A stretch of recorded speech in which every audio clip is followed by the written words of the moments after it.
Hey, I'm going to go over arpeggios and how to turn them into chords on your instrument. And we're going to use the G major arpeggio. So a major arpeggio is, if we take a G major scale and we count the degrees of the scale, so if 1 is low G, 2 is A, 3 is B, 4 is C, D is 5, 6 is E, 7 is F sharp, and then 8 or back to 1 is G. And remember, when you get to the top of a scale, you can keep going another octave. So that's both the 8th note of the scale and it's going to be the first note of the next octave. So the notes of the arpeggio are 1, 3. So we skip the second note. We skip the 4th note and go to 5. We skip the next 2 notes and go to 8 or back to 1. So it's 1, 3, 5, 8.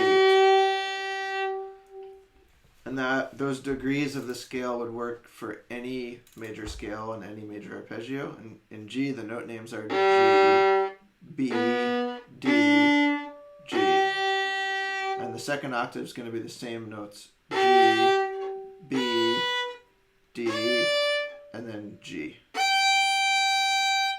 Let's go back down. G, D, D, G, D, B, G. So let's practice that arpeggio together. With some long bows, we'll do 2 bows to a note, up to high G and back down, and then we'll do 1 bow to a note.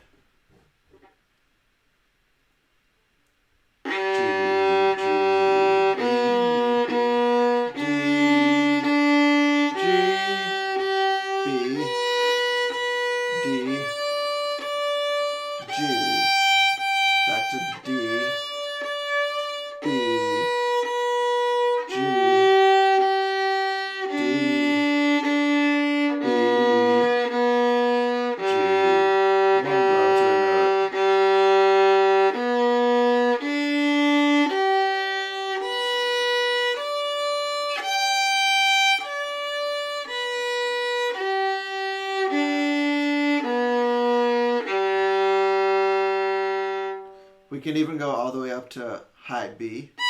I'll do that one time. So G, B, D, G, B, D, G, B, G.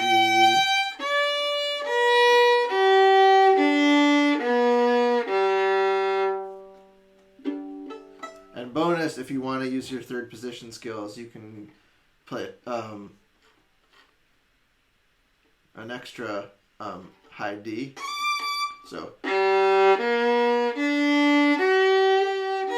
shift up to D, G, B, and then D, B, G, D, B, G, D, B, G.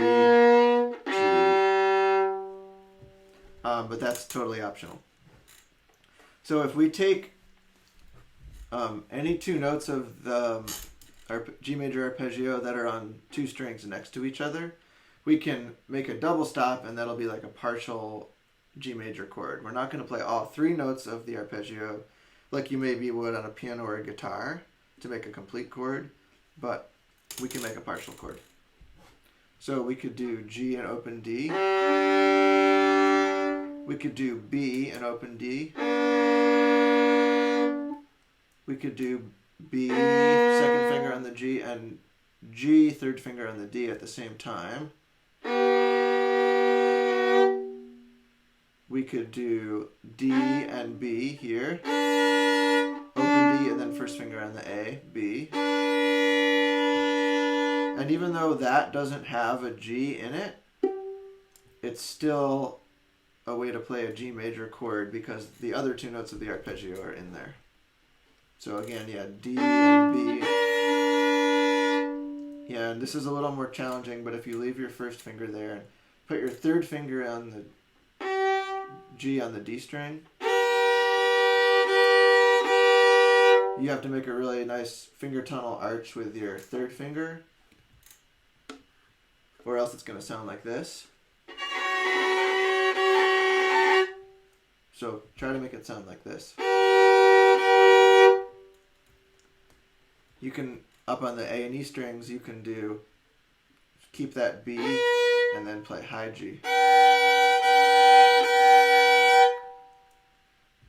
And this is a kind of a fun thing if you want to do a whole instrument 4-note chord. You play your G, D, and then B, and then G. So open,